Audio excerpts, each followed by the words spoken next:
Hello everyone, and welcome to another episode of my search for the weirdest games ever. I have a theme going on this time, something specific that I'm personally very interested in. Video games, music, and videos are some of my main passions. I dabble in creating all of them myself. I am especially interested in the synthesis of sounds and visuals, usually in the form of music videos. It's pretty natural for sound and sight to go together. But in something like films, there are only few correct ways to match sounds to visuals without it feeling wrong. Meanwhile, generating visuals to accompany sound allows for a lot more freedom. It's precisely because of it that music videos seem to be the one medium that easily welcomes cinematographic experimentation and otherwise weird and unconventional ideas. But why stop there? Why match the sounds of music to only some specific visuals when it can be something more varied and more personalized of an experience for every listener? Well, I wasn't the only one that thought of that, and there are multiple video games that are essentially interactive music videos. Music video games, if you will. The first game I've got today is likely the best known among them, because it is made by none other than Dennis Whidden of Hotline Miami fame.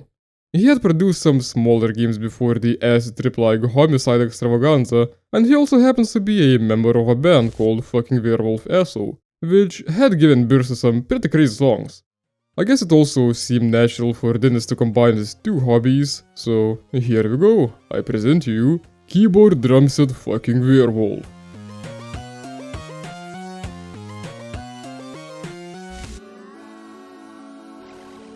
Nice. That's pretty brutal. But the visuals in this are amazing. Whoa. Not enough. I guess I need to mow down all of them. And this is very stylish.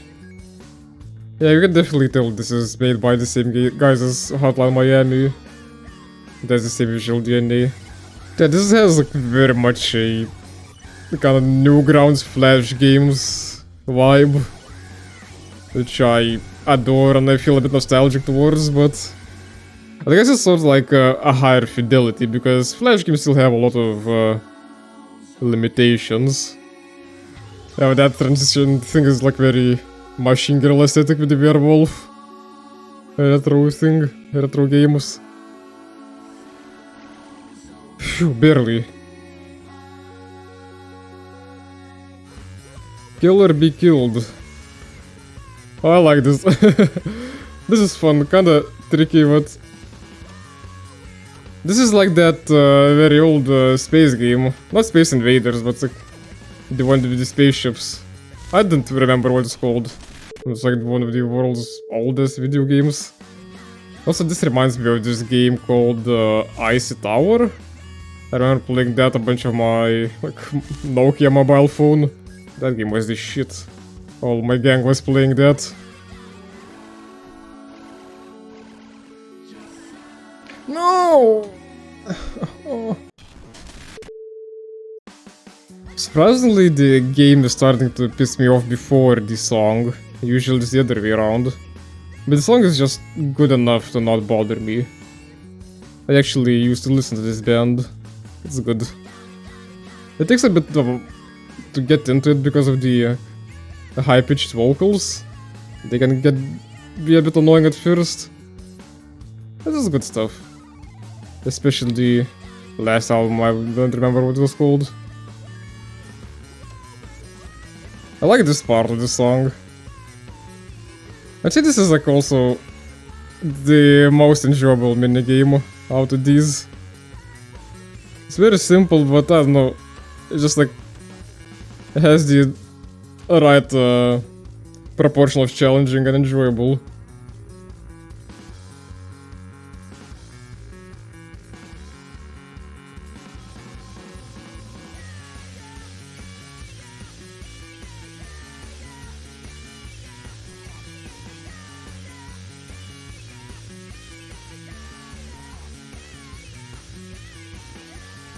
I can't even get up to that fucker. Or do I not have to shoot ahead? Maybe I don't have to shoot ahead. I thought I have to shoot ahead. Oh, I could shoot upwards. Oh, okay. I didn't even realize.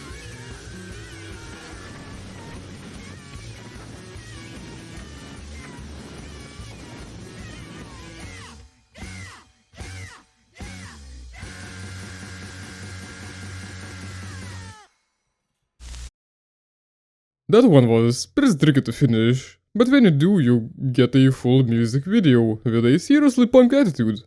After such a bright and standoffish experience, I thought it was appropriate to shift the gear down to something slower and gloomier. There is this band called Gripped, which makes this slightly schlocky, for lack of a better word, goth music, which I happen to really enjoy. It has a nostalgic air to it, reminding of some stuff that I used to like back in 2000s. In the world's most reliable information source, Wikipedia, they're described as a multimedia horror-themed dark pop band, sound designers and interactive storytellers.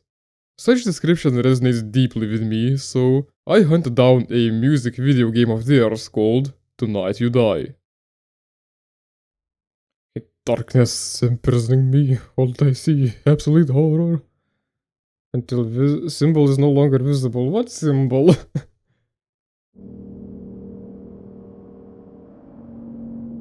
Tonight you die. Huh.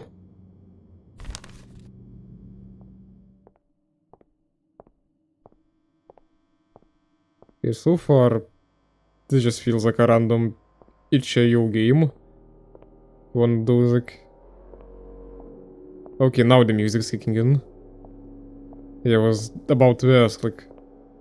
Feels like just a standard game, like itch.io thing. One of those little horror experiences. I guess I was too fast to judge.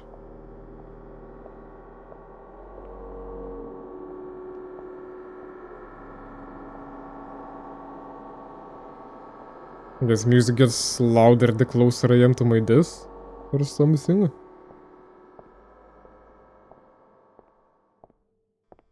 Yeah, it seems not this way. I need to go that way. Yeah, follow the sound of death. I can get behind that. I feel like this is somehow important, no?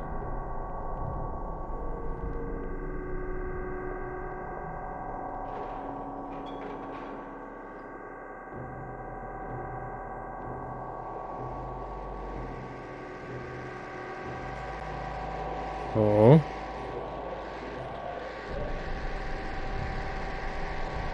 And this is getting pretty noisy.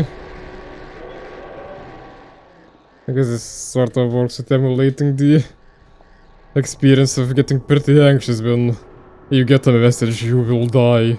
Tonight you die. And you're just wandering dark alleys. Just liminal space.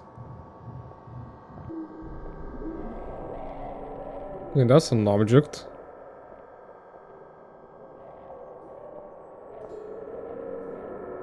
Neat.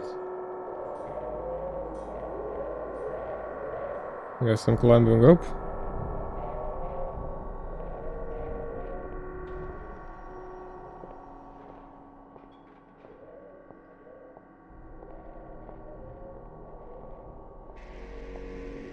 Well, I have to jump down, and that's how I die.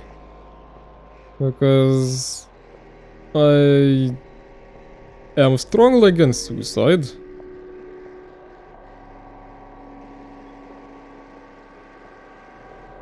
I wouldn't be a fan of that at all.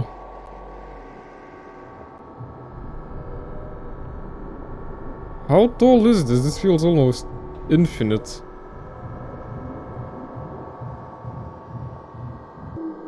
Yeah, I think I'm getting close to the top. Yeah, finally.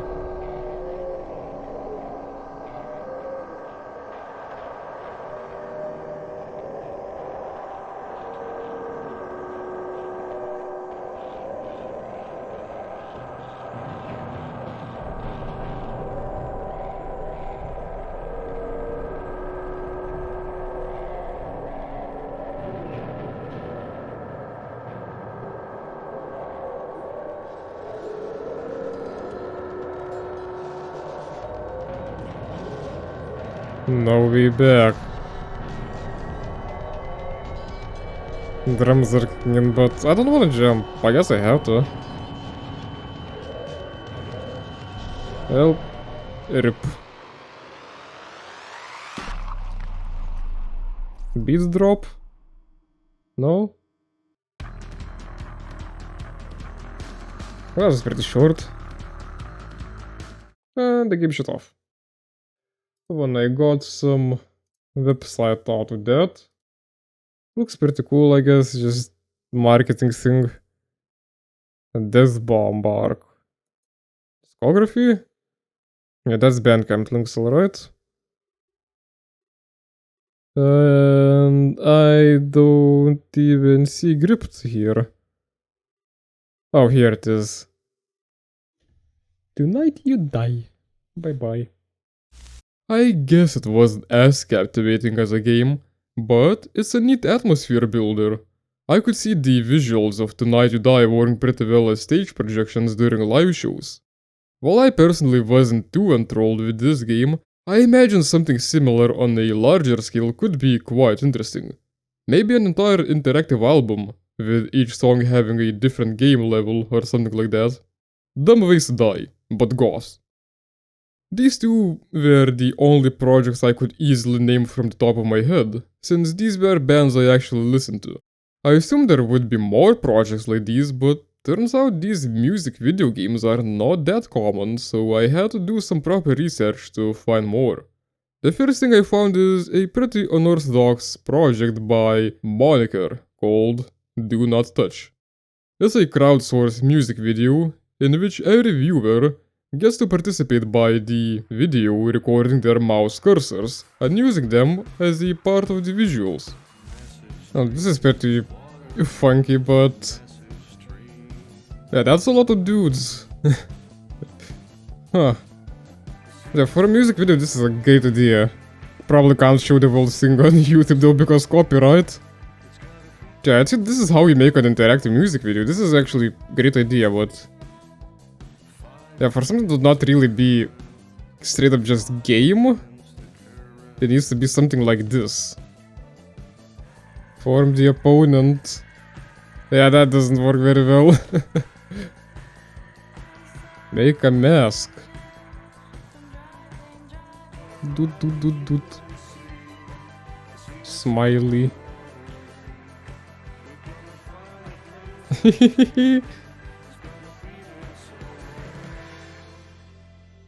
I guess it gets pretty messy pretty fast with this kind of thing. There's a ton of mice, but this is pretty neat. I liked it. It's a whole lot more like an experiment, but it's what this kind of thing really needs to be. I enjoyed it. Because like actual music videos often are quite experimental, so why not in this form? I say Do Not Touch was a real neat out-of-the-box idea. The shortest one out of the bunch today, and the closest one to a conventional music video, but very creative nonetheless. The last one today is Punk's Not Dead by Zach Isles. I think the title already gives a decent idea of what to expect. Get punched EXE. Let's see what it's all about.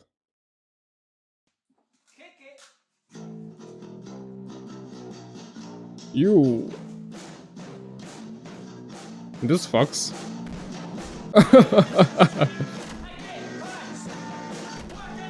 Nice. Pretty loud.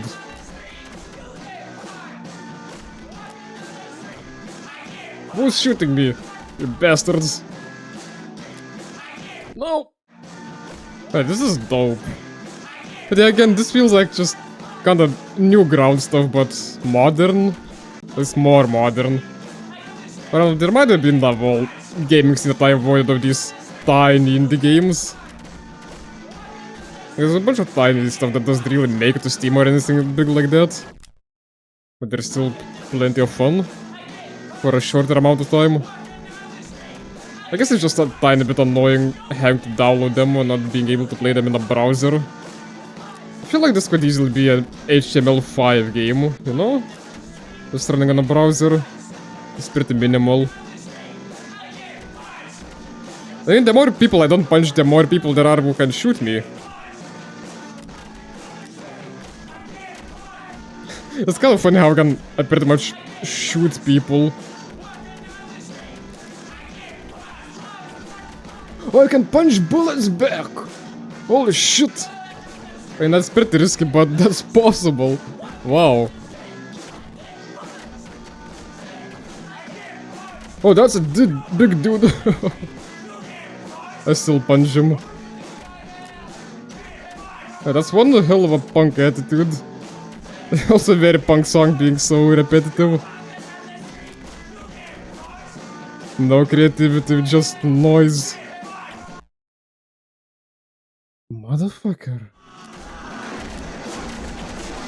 Okay, eventually it gets extremely messy. What the fuck's even going on?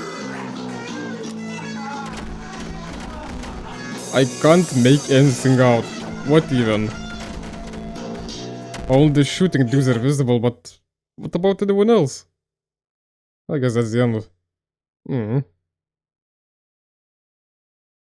Whoosh. And start over again. So yeah, another little neat indie game, nostalgically reminiscent of the Newgrounds era. I had found some more projects, but sadly a lot of them either didn't really fit my criteria for music video games, or straight up didn't work due to some outdated web technologies. That sort of thing is really saddening. But it was interesting to explore music video games that are actually unconventional ideas, both in terms of music and the visuals and the interactivity. Especially considering that rhythm games exist and they tend to streamline the whole thing, and this is unlike those rhythm games at all. I hope you enjoyed the games I did get to work though. This episode of my search for the weirdest games was a nice bit of research for myself, rather inspirational for unique ideas. Even if these games have been pretty short and not always all that gamey, but hey, that's what the series is all about, unconventional ideas. It's been a pleasure. Dom out.